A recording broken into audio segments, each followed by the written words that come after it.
નમસ્કાર વિદ્યાર્થી મિત્રો, હું ભાવેશ વોરા.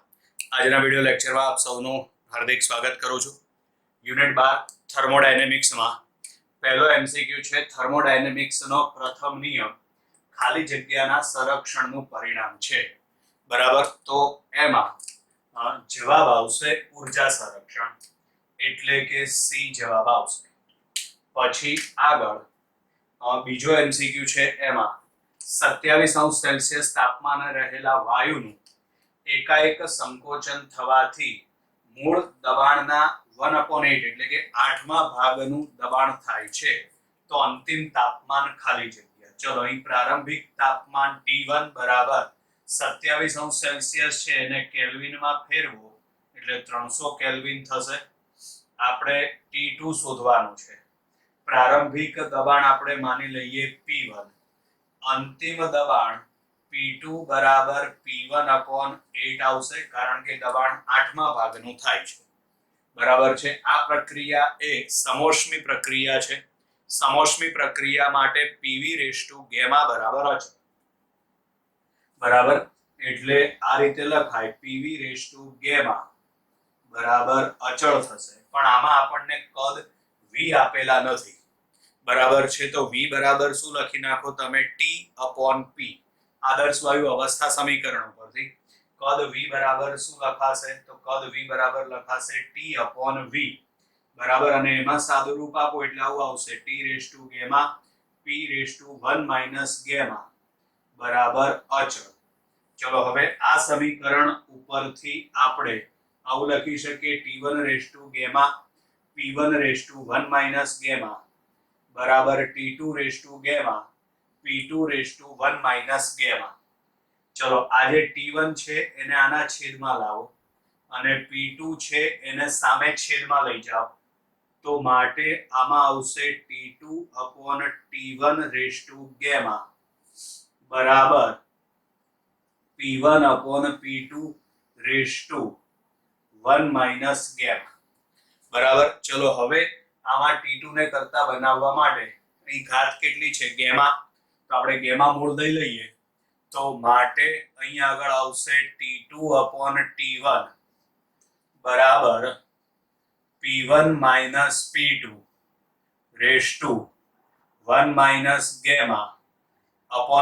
થશે. આ T1 તમે સામે ગુણી નાખો, બરાબર. આ T1 આ થશે P1/P2 1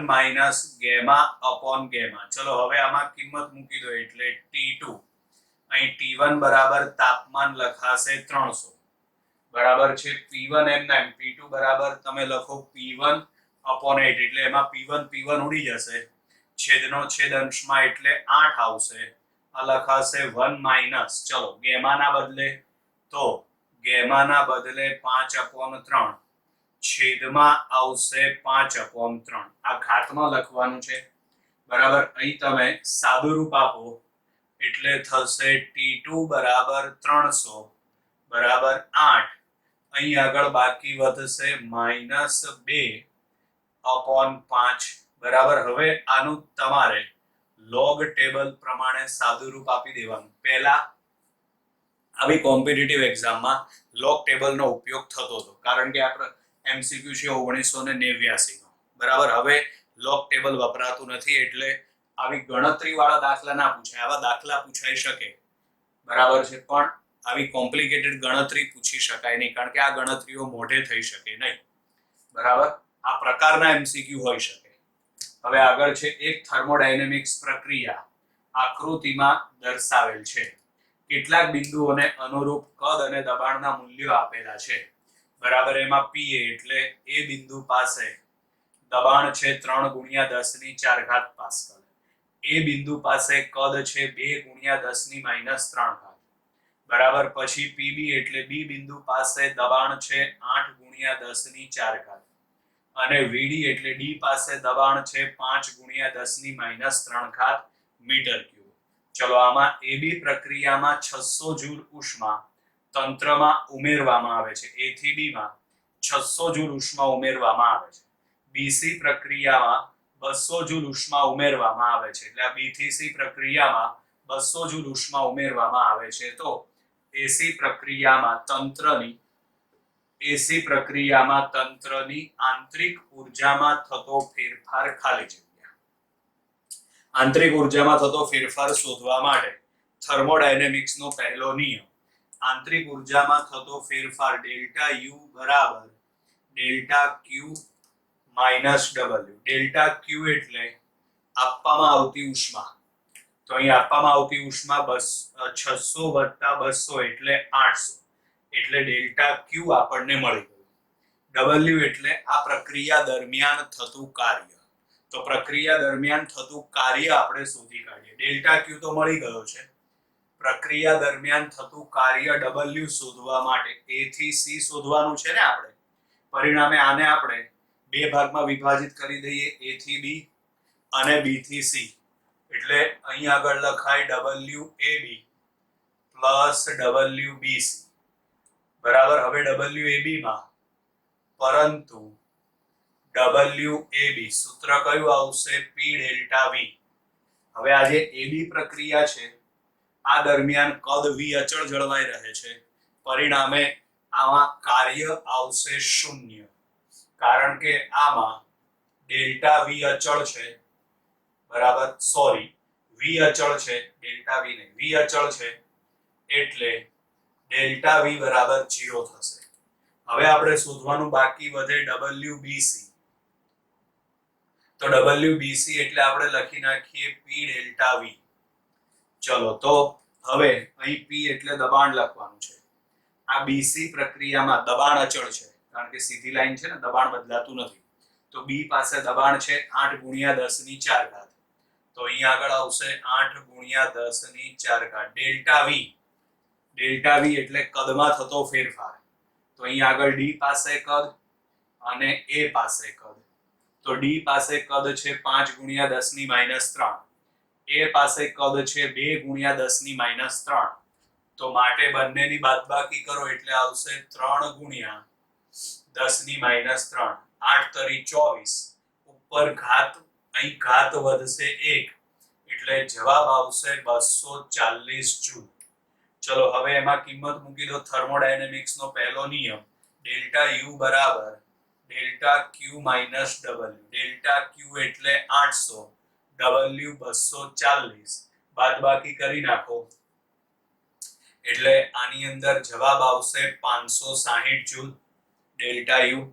ચલો હવે આગળ ચોથા MCQ માં આકૃતિમાં દર્શાવ્યા મુજબ કોઈ પ્રક્રિયા વર્તુળાકાર માર્ગે થાય છે, તો આ ચક્રીય પ્રક્રિયામાં પ્રત્યેક ચક્ર દીઠ શોષાતી ઉષ્મા ઉર્જા કેટલી? તો પ્રક્રિયા દરમિયાન શોષાતી ઉષ્મા ઉર્જા એ આલેખ વડે ઘેરાયેલા પ્રદેશના ક્ષેત્રફળ જેટલી થશે બરાબર. આ પ્રક્રિયા દરમિયાન શોષાતી ઉષ્મા ઉર્જા, પ્રક્રિયા દરમિયાન શોષાતી ઉષ્મા ઉર્જા એટલે આલેખ વડે ઘેરાયેલા પ્રદેશનું ક્ષેત્રફળ. વર્તુળ છે એટલે અહીં આગળ ક્ષેત્રફળ આવશે πr²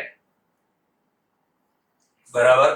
અને હવે તમે આના ઉપરથી સાદુરૂપ આપી દો બરાબર, અને પછી તમે એનો જવાબ લઈ આવો. બહુ સહેલું છે. હવે તો πr² r એટલે ખાલી એની ત્રિજ્યા જ લખવાની છે.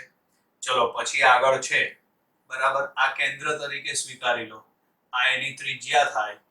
અહીં 10 છે, અહીં 30 છે એટલે 20 આવશે. ત્રિજ્યા 10 થશે, લખો એટલે 10 નો વર્ગ એટલે જવાબ આવે 10 નો વર્ગ ઇન્ટુ પાઈ. ચલો હવે આમાં હાઇડ્રોજન વાયુ માટે સમજો ધ્યાનથી. હાઇડ્રોજન વાયુ એટલે શું આપ્યું છે આપણને? H2. Cp - Cv બરાબર 1. ઓક્સિજન વાયુ, ઓક્સિજન એટલે કે O2 માટે Cp - Cv બરાબર B હોય તો A અને B વચ્ચેનો સંબંધ સમજો. આ બંને દ્વિપરમાણવીય વાયુ છે. આના માટે આપણે એવું સાબિત કરેલું છે કે Cp - Cv બરાબર R બરાબર. એટલે હાઇડ્રોજન માટે પણ Cp - Cv બરાબર R અને ઓક્સિજન માટે પણ Cp - Cv બરાબર R. એટલે કે આના ઉપરથી લખી શકાય A બરાબર B. ચલો પછી આગળ છઠ્ઠો MCQ. એક વાયુ માટે R/Cv બરાબર 0.67, તો વાયુ ખાલી જગ્યા અણુઓનો બનેલો હશે.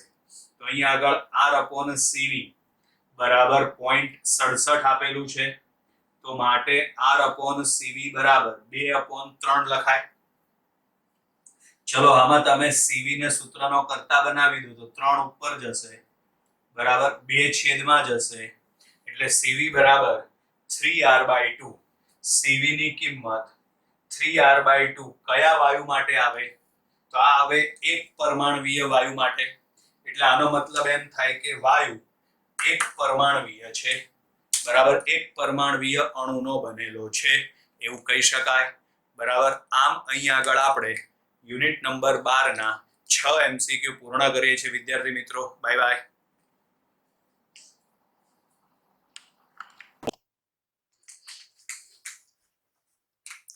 નમસ્કાર વિદ્યાર્થી મિત્રો, હું ભાવેશ વોરા.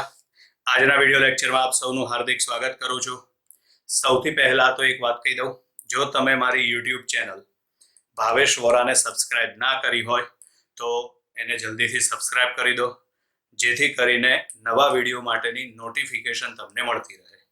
કદાચ WhatsApp ઉપર લિંક આવે ના આવે, પણ YouTube ઉપર જેવો વિડીયો અપલોડ થશે એની નોટિફિકેશન તમને મળતી રહેશે, બરાબર છે. આજે આપણે યુનિટ 12 થર્મોડાયનેમિક્સમાં 7મા નંબરનો MCQ જેની રકમ આ પ્રમાણે છે. એક થર્મોડાયનેમિક તંત્રને એ સ્થિતિમાંથી AC B માર્ગે B સ્થિતિમાં લઈ જવામાં આવે છે. એટલે આકૃતિ બતાવેલી છે અહીં આગળ ACB, બરાબર, અને ત્યાંથી BA માર્ગે પાછો લાવવામાં આવે છે. એટલે આખું ચક્ર પૂર્ણ થઈ ગયું. તો આ ચક્ર દરમિયાન થતું કાર્ય, તો આપણને ખબર છે આવી પ્રક્રિયા દરમિયાન થતું કાર્ય કોના બરાબર હોય? ઘેરાયેલા પ્રદેશના ક્ષેત્રફળ બરાબર. એટલે અહીં આગળ આપણે સીધો જ જવાબ લખી શકીએ છીએ ACBDA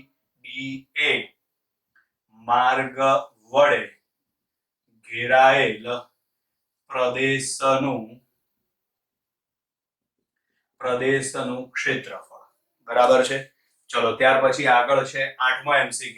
સમતાપી સ્થિતિમાં આદર્શ વાયુ A અને વાસ્તવિક વાયુ B ના કદ V થી 2V જેટલા વધે છે, બરાબર. એક તમને આદર્શ વાયુ આપેલો છે અને બીજો વાસ્તવિક વાયુ આપેલો છે, બરાબર. બંનેના કદ V થી 2V જેટલા વધે છે. તો આંતરિક ઉર્જામાં થતો ફેરફાર, તો આંતરિક ઉર્જામાં કોઈ ફેરફાર થશે નહીં, કારણ કે આંતરિક ઉર્જા છે ને, કારણ કે આંતરિક ઉર્જા એ તાપમાન ઉપર આધાર રાખે છે, બરાબર. અને આ પ્રક્રિયા એ સમતાપી પ્રક્રિયા છે, કારણ કે રકમમાં લખેલું છે સમતાપી સ્થિતિ, બરાબર.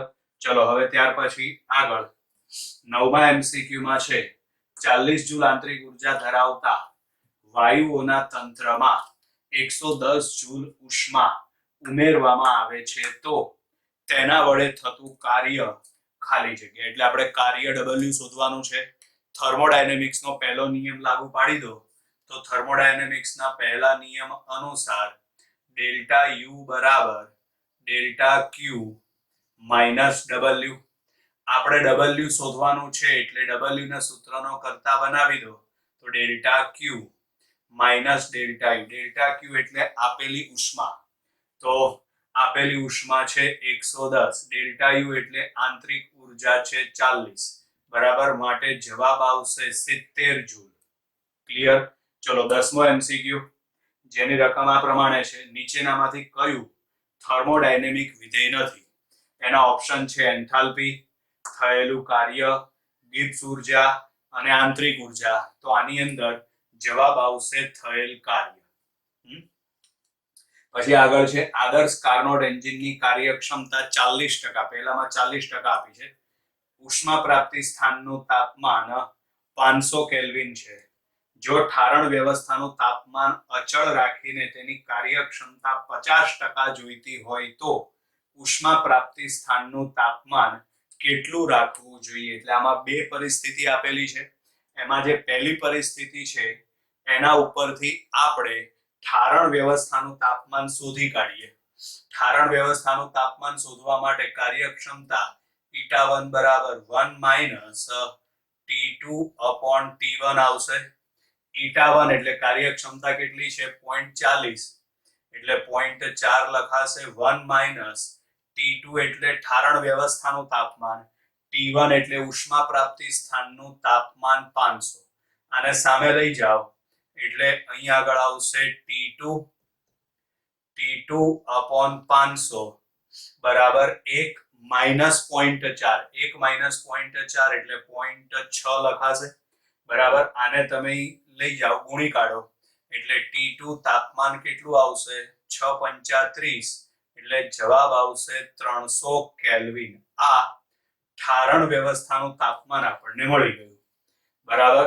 હવે આ જ પરિસ્થિતિ બીજી વખત એટલે કે η2 બરાબર 1 માઇનસ કોનું તાપમાન શોધવાનું છે આપણે ઉષ્મા પ્રાપ્તિ સ્થાનનું તાપમાન. ઉષ્મા પ્રાપ્તિ સ્થાનનું તાપમાન એટલે આપણે એને કહી દઈએ T1 ડેશ. ઠારણ વ્યવસ્થાનું તાપમાન એટલે કે T2 એ તો એનું એ જ રાખવાનું છે. ચલો હવે આની અંદર તમે T1 ડેશ શોધવાનું છે એટલે આ સામેની બાજુ જશે, η2 બીજી બાજુ જશે તો માટે અહીં આગળ લખાશે T2 upon T1 ડેશ બરાબર 1 માઇનસ η2 બરાબર. η2 ની કિંમત કાર્યક્ષમતા 50% એટલે અહીં 0.5 લખાશે બરાબર. T2 બરાબર 300 અને T1 ડેશ અહીં આગળ 0.5 છેદમાં જશે, T1 ડેશ સામે જશે એટલે અહીં આગળ આવશે 300 છેદમાં આવશે 0.5 બરાબર T1 ડેશ. તો માટે T1 ડેશ બરાબર 3000 ભાગ્યા 5 થાય 6 પંચા 30 એટલે જવાબ આવશે 600 કેલ્વિન. ચલો હવે આગળ છે 12મો MCQ. એમાં છે સમોષ્મી ફેરફાર અનુભવતા આદર્શ વાયુ માટે નીચેનામાંથી દબાણ અને તાપમાનનો સંબંધ એટલે આપણે દબાણ તાપમાનનો સંબંધ મેળવવાનો છે. સમોષ્મી ફેરફાર માટે PV γ બરાબર અચળ. હવે તમારે દબાણ અને તાપમાનનો સંબંધ લાવવાનો છે એટલે કદ V દૂર થશે. આદર્શ વાયુ અવસ્થા સમીકરણ ઉપરથી કદ V બરાબર શું લખી શકાય T upon P. ગેમા ઘાત તો આવશે જ અચળ. ચલો હવે આમાં સાદું રૂપ આપી દો એટલે જવાબ આવશે T રેઝ ટુ ગેમા અને P raise to 1 minus gamma બરાબર અચળ. ક્લિયર. ચલો હવે 13મો MCQ. એમાં છે 18°C તાપમાને રહેલો દ્વિપરમાણુય વાયુનું સમોષ્મી સંકોચન થવાથી સમજજો ધ્યાનથી તાપમાન T1 બરાબર 18°C બરાબર. એને કેલ્વિનમાં ફેરવવા માટે તમે 273 ઉમેરો બરાબર એટલે એમાં જવાબ કેટલો આવશે તેમાં જવાબ આવશે 293. ક્લિયર. સોરી 293 નહીં પણ 291 બરાબર. આ જવાબ શેમાં ફેરવાઈ ગયો તો આ જવાબ ફેરવાઈ ગયો કેલ્વિનમાં. હવે છે મૂળ કદના 1/8 ભાગનું કદ એટલે ધારો કે પ્રારંભમાં કદ V1 છે એ બદલીને V2 બરાબર V1/8 કરવાનું. તો સંકોચન થયા પછી તેનું તાપમાન ખાલી જગ્યા સંકોચન થયા પછી તેનું તાપમાન ખાલી જગ્યા એટલે આપણે T2 શોધવાનું છે બરાબર. ચલો આ T2 શોધવા માટે સમોષ્મી પ્રક્રિયા છે એટલે PV રેઝ ટુ ગેમા બરાબર અચળ આવશે. આપણને જે ભૌતિક રાશિ આપેલી છે એમાં દબાણ P નથી એટલે P ને દૂર કરવા માટે P બરાબર શું લખાશે T upon V એટલે આ T upon V આ V રેઝ ટુ ગેમા બરાબર અચળ આવે. V ની એક ઘાત બાદબાકી કરો એટલે આમાં આવશે T V ગેમા -1 બરાબર અચળ. એટલે આના ઉપરથી T1 V1 ગેમા -1 બરાબર T2 V2 ગેમા -1. ચલો આપણે T2 શોધવાનું છે એટલે T2 ને કરતા બનાવો એટલે આ V2 રેઝ ટુ ગેમા -1 ક્યાં જશે છેદમાં. તો માટે T2 બરાબર T1 V1 upon V2 gamma -1. ચલો અહીં આગળ T2 બરાબર T1 તાપમાન તો તાપમાન T1 છે 291, અહીં આગળ V1 છેદમાં V2, તો V2 બરાબર V1, અહીં આગળ આવશે V1/8, ગેમાની કિંમત બરાબર, ગેમાની કિંમત માટે દ્વિપરમાણવીય વાયુ છે બરાબર, દ્વિપરમાણવીય વાયુ માટે ગેમાની કિંમત, તો ગેમાની કિંમત આવશે 7/5, એટલે અહીં આગળ 7/5 -1 બરાબર. આમાં આ V1 ઉડી જશે, અહીં આગળ V1/8 આવે ને, V1 ઉડી જશે. 8 ને તમે ઉપર લઈ જાઓ અને પછી સાદુરૂપ આપીને તમે તાપમાન T2 શોધી કાઢો. ક્લિયર વિદ્યાર્થી મિત્રો? અહીં આગળ આપણે યુનિટ 12 થર્મોડાયનેમિક્સના કુલ 13 MCQ પૂર્ણ કરીએ છીએ. Bye bye.